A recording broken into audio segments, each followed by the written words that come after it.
Chapter 21. Sweet Miss Lavender. School opened, and Anne returned to her work, with fewer theories but considerably more experience. She had several new pupils, 6- and 7-year-olds, just venturing round-eyed into a world of wonder.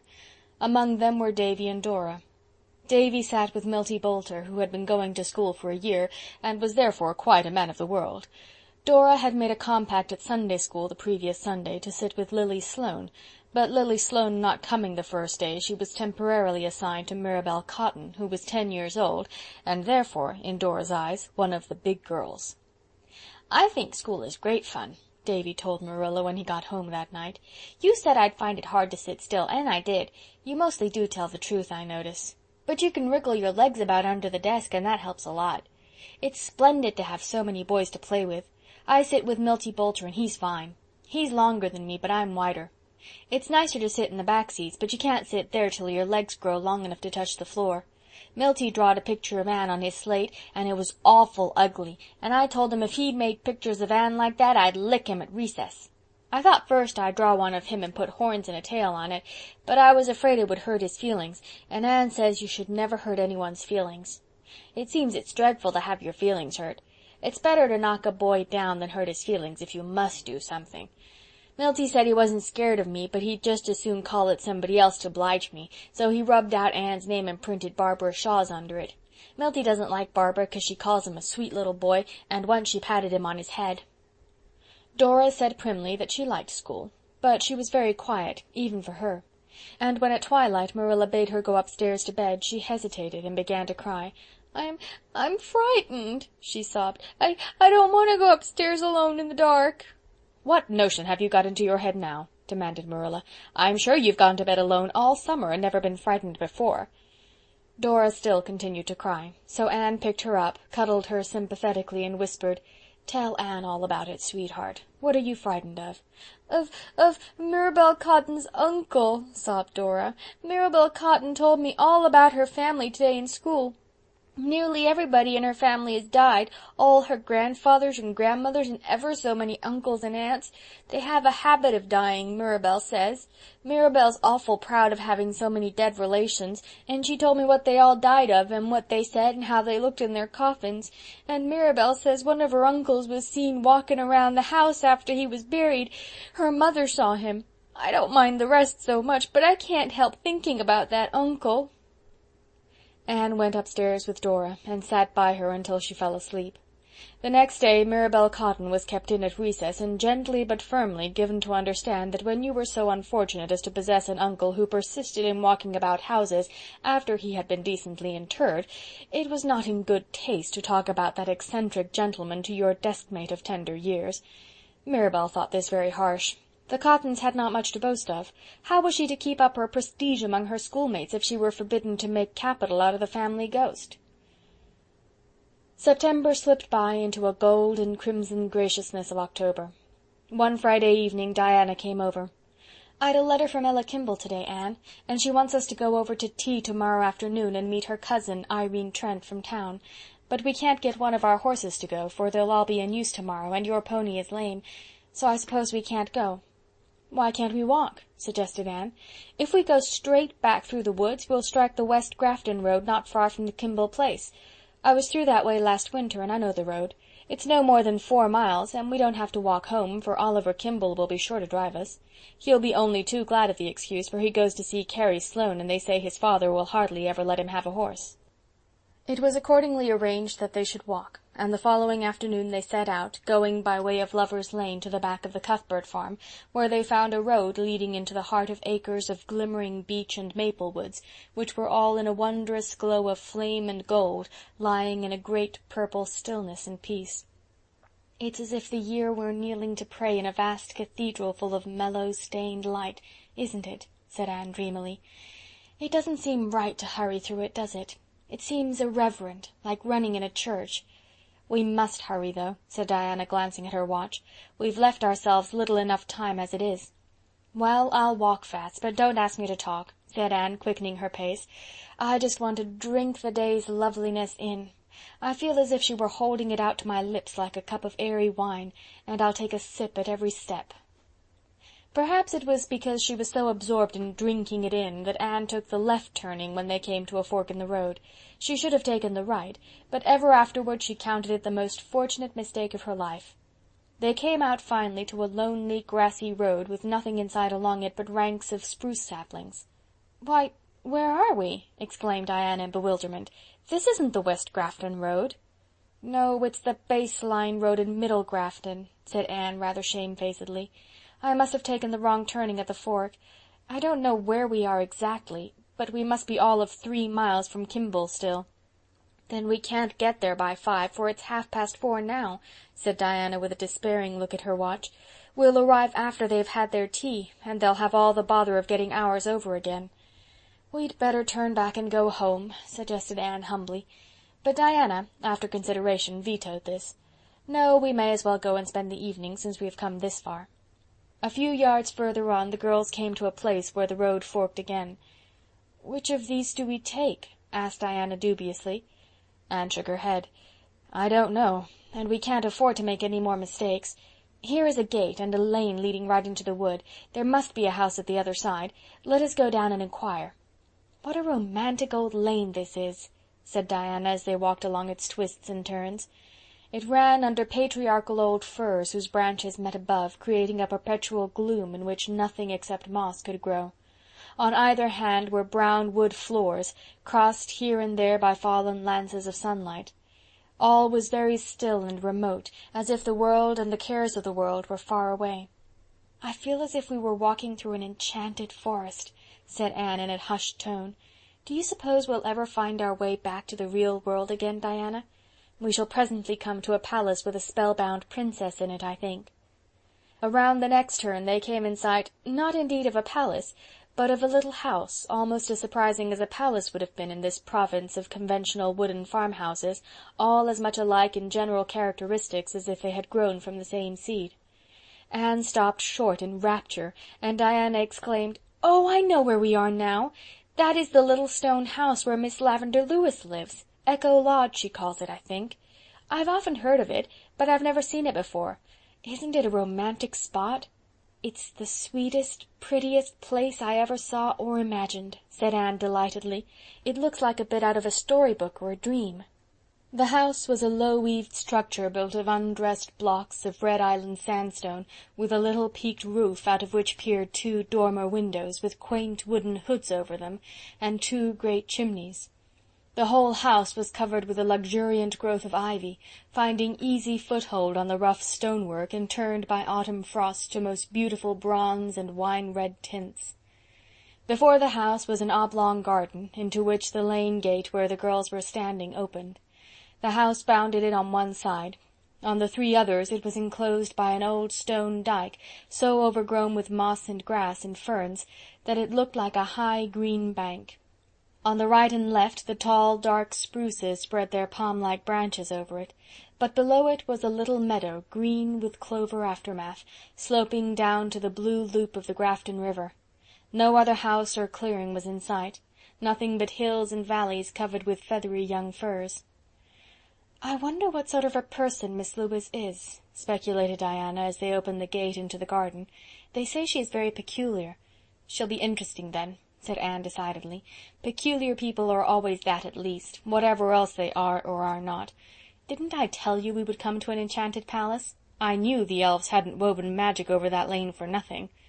"But Miss Lavender Lewis is hardly a spellbound princess," laughed Diana. "She's an old maid. She's 45 and quite grey, I've heard." "Oh, that's only part of the spell," asserted Anne confidently. "At heart she's young and beautiful still, and if we only knew how to unloose the spell she would step forth radiant and fair again. But we don't know how. It's always and only the prince who knows that, and Miss Lavender's prince hasn't come yet. Perhaps some fatal mischance has befallen him, though that's against the law of all fairy tales." "I'm afraid he came long ago and went away again," said Diana. "They say she used to be engaged to Stephen Irving, Paul's father, when they were young, but they quarreled and parted." "Hush," warned Anne, "the door is open." The girls paused in the porch under the tendrils of ivy and knocked at the open door. There was a patter of steps inside, and a rather odd little personage presented herself. A girl of about 14, with a freckled face, a snub nose, a mouth so wide that it did really seem as if it stretched from ear to ear, and 2 long braids of fair hair tied with 2 enormous bows of blue ribbon. "Is Miss Lewis at home?" asked Diana. "Yes, ma'am. Come in, ma'am. I'll tell Miss Lavender you're here, ma'am. She's upstairs, ma'am." With this the small handmaiden whisked out of sight, and the girls, left alone, looked about them with delighted eyes. The interior of this wonderful little house was quite as interesting as its exterior. The room had a low ceiling and 2 square, small-paned windows, curtained with muslin frills. All the furnishings were old-fashioned, but so well and daintily kept that the effect was delicious. But it must be candidly admitted that the most attractive feature, to 2 healthy girls who had just tramped 4 miles through autumn air, was a table set out with pale blue china and laden with delicacies, while little golden-hued ferns scattered over the cloth gave it what Anne would have termed a festal air. "Miss Lavender must be expecting company to tea," she whispered. "There are 6 places set. But what a funny little girl she has. She looked like a messenger from Pixie-land. I suppose she could have told us the road, but I was curious to see Miss Lavender. Shh! She's coming." And with that, Miss Lavender Lewis was standing in the doorway. The girls were so surprised that they forgot good manners and simply stared. They had unconsciously been expecting to see the usual type of elderly spinster as known to their experience, a rather angular personage, with prim grey hair and spectacles. Nothing more unlike Miss Lavender could possibly be imagined. She was a little lady with snow-white hair beautifully wavy and thick, and carefully arranged in becoming puffs and coils. Beneath it was an almost girlish face, pink-cheeked and sweet-lipped, with big soft brown eyes and dimples, actually dimples. She wore a very dainty gown of cream muslin with pale-hued roses on it, a gown which would have seemed ridiculously juvenile on most women of her age, but which suited Miss Lavender so perfectly that you never thought about it at all. "Carlotta the Fourth says that you wish to see me," she said in a voice that matched her appearance. "We wanted to ask the right road to West Grafton," said Diana. "We were invited to tea at Mr. Kimball's, but we took the wrong path coming through the woods, and came out to the base line instead of the West Grafton road. Do we take the right or left turning at your gate?" "The left," said Miss Lavender, with a hesitating glance at her tea-table. Then she exclaimed, as if in a sudden little burst of resolution, "But oh, won't you stay and have tea with me? Please do. Mr. Kimball's will have tea over before you get there, and Carlotta the Fourth and I will be so glad to have you." Diana looked mute inquiry at Anne. "We'd like to stay," said Anne promptly, for she had made up her mind that she wanted to know more of this surprising Miss Lavender, "if it won't inconvenience you. But you are expecting other guests, aren't you?" Miss Lavender looked at her tea-table again and blushed. "I know you'll think me dreadfully foolish," she said. "I am foolish, and I am ashamed of it when I'm found out, but never unless I am found out. I'm not expecting anybody. I was just pretending I was. You see, I was so lonely. I love company, that is, the right kind of company, but so few people ever come here because it is so far out of the way. Carlotta the Fourth was lonely too, so I just pretended I was going to have a tea party. I cooked for it, and decorated the table for it, and set it with my mother's wedding china, and I dressed up for it." Diana secretly thought Miss Lavender quite as peculiar as report had pictured her. The idea of a woman of 45 playing at having a tea party just as if she were a little girl! But Anne of the shining eyes exclaimed joyfully, "Oh, do you imagine things too?" That too revealed a kindred spirit to Miss Lavender. "Yes, I do," she confessed boldly. "Of course it's silly in anybody as old as I am. But what is the use of being an independent old maid if you can't be silly when you want to, and when it doesn't hurt anybody? A person must have some compensations. I don't believe I could live at times if I didn't pretend things. I'm not often caught at it, though, and Carlotta the Fourth never tells. But I'm glad to be caught today, for you have really come, and I have tea all ready for you. Will you go up to the spare room and take off your hats? It's the white door at the head of the stairs. I must run out to the kitchen and see that Carlotta the Fourth isn't letting the tea boil. Carlotta the Fourth is a very good girl, but she will let the tea boil." Miss Lavender tripped off to the kitchen on hospitable thoughts intent, and the girls found their way up to the spare room, an apartment as white as its door, lighted by the ivy-hung dormer window, and looking, as Anne said, like the place where happy dreams grew. "This is quite an adventure, isn't it?" said Diana. "And isn't Miss Lavender sweet, if she is a little odd? She doesn't look a bit like an old maid." "She looks just as music sounds, I think," answered Anne. When they went down, Miss Lavender was carrying in the teapot, and behind her, looking vastly pleased, was Charlotta the Fourth, with a plate of hot biscuits. "Now you must tell me your names," said Miss Lavender. "I'm so glad you are young girls. I love young girls. It's so easy to pretend I'm a girl myself when I'm with them. I do hate," with a little grimace, "to believe I'm old. Now, who are you? Just for convenience sake." "Diana Barry and Anne Shirley. May I pretend that I've known you for 100 years and call you Anne and Diana right away?" "You may," the girls said both together. "Then let's just sit comfily down and eat everything," said Miss Lavender happily. "Charlotta, you sit at the foot and help with the chicken. It is so fortunate that I made the sponge cake and doughnuts. Of course it was foolish to do it for imaginary guests. I know Charlotta the Fourth thought so, didn't you, Charlotta? But you see how well it has turned out.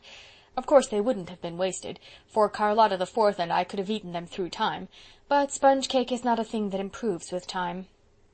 That was a merry and memorable meal, and when it was over they all went out to the garden, lying in the glamour of sunset. "I do think you have the loveliest place here," said Diana, looking round her admiringly. "Why do you call it Echo Lodge?" asked Anne. "Charlotta," said Miss Lavender, "go into the house and bring out the little tin horn that is hanging over the clock shelf." Charlotta the Fourth skipped off and returned with the horn. "Blow it, Charlotta," commanded Miss Lavender. Charlotta accordingly blew, a rather raucous, strident blast. There was a moment's stillness, and then from the woods over the river came a multitude of fairy echoes, sweet, elusive, silvery, as if all the horns of Elfland were blowing against the sunset. Anne and Diana exclaimed in delight. "Now laugh, Charlotta, laugh loudly." Charlotta, who would probably have obeyed if Miss Lavender had told her to stand on her head, climbed up on the stone bench and laughed loud and heartily. Back came the echoes as if a host of pixie people were mimicking her laughter in the purple woodlands and along the fir-fringed points. "People always admire my echoes very much," said Miss Lavender, as if the echoes were her personal property. "I love them myself. They are very good company, with a little pretending.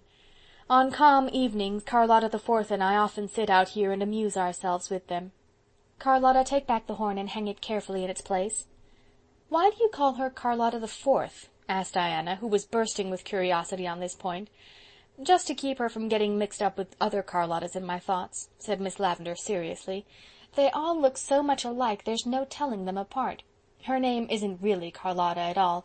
It is... let me see... what is it? I think it's Leonora. Yes, it is Leonora. You see, it is this way. When Mother died 10 years ago, I couldn't stay here alone, and I couldn't afford to pay the wages of a grown-up girl, so I got little Charlotta Bowman to come and stay with me for board and clothes. Her name really was Charlotta. She was Charlotta the First. She was just 13. She stayed with me till she was 16, and then she went away to Boston, because she could do better there. Her sister came to stay with me then. Her name was Julietta. Mrs. Bowman had a weakness for fancy names, I think, but she looked so like Charlotta that I kept calling her that all the time, and she didn't mind, so I just gave up trying to remember her right name. She was Charlotta the Second, and when she went away Evelina came, and she was Charlotta the Third. Now I have Charlotta the Fourth, but when she is 16, she's 14 now, she will want to go to Boston too, and what I shall do then I really do not know. Charlotta the Fourth is the last of the Bowman girls, and the best. The other Charlottas always let me see that they thought it silly of me to pretend things, but Charlotta the Fourth never does, no matter what she may really think. I don't care what people think about me if they don't let me see it. "Well," said Diana, looking regretfully at the setting sun, "I suppose we must go if we want to get to Mr. Kimball's before dark. We've had a lovely time, Miss Lewis." "Won't you come again to see me?" pleaded Miss Lavender. Tall Anne put her arm about the little lady. "Indeed we shall," she promised. "Now that we've discovered you, we'll wear out our welcome coming to see you. Yes, we must go. We must tear ourselves away, as Paul Irving says every time he comes to Green Gables." "Paul Irving?" There was a subtle change in Miss Lavender's voice. "Who is he? I didn't think there was anybody of that name in Avonlea." Anne felt vexed at her own heedlessness. She had forgotten about Miss Lavender's old romance when Paul's name slipped out. "He is a little pupil of mine," she explained slowly. "He came from Boston last year to live with his grandmother, Mrs. Irving of the Shore Road." "Is he Stephen Irving's son?" Miss Lavender asked, bending over her namesake border so that her face was hidden. "Yes." "I'm going to give you girls a bunch of lavender apiece," said Miss Lavender brightly, as if she had not heard the answer to her question. "It's very sweet, don't you think? Mother always loved it. She planted these borders long ago. Father named me Lavender because he was so fond of it. The very first time he saw Mother was when he visited her home in East Grafton with her brother. He fell in love with her at first sight, and they put him in the spare-room bed to sleep, and the sheets were scented with lavender, and he lay awake all night and thought of her. He always loved the scent of lavender after that, and that was why he gave me the name. Don't forget to come back soon, girls dear. We'll be looking for you, Charlotta the Fourth and I." She opened the gate under the firs for them to pass through. She looked suddenly old and tired. The glow and radiance had faded from her face. Her parting smile was as sweet with ineradicable youth as ever, but when the girls looked back from the first curve in the lane, they saw her sitting on the old stone bench under the silver poplar in the middle of the garden, with her head leaning wearily on her hand. "She does look lonely," said Diana softly. "We must come often to see her." "I think her parents gave her the only right and fitting name that could possibly be given her," said Anne. "If they had been so blind as to name her Elizabeth or Nellie or Muriel, she must have been called Lavender just the same, I think. It's so suggestive of sweetness and old-fashioned graces and silk attire. Now my name just smacks of bread and butter, patchwork and chores." "Oh, I don't think so," said Diana. "Anne seems to me real stately and like a queen. But I'd like Keren Happuch if it happened to be your name. I think people make their names nice or ugly just by what they are themselves. I can't bear Josie or Gertie for names now, but before I knew the Pye girls I thought them real pretty." "That's a lovely idea, Diana," said Anne enthusiastically. "Living so that you beautify your name, even if it wasn't beautiful to begin with. Making it stand in people's thoughts for something so lovely and pleasant that they never think of it by itself. Thank you, Diana." Chapter 21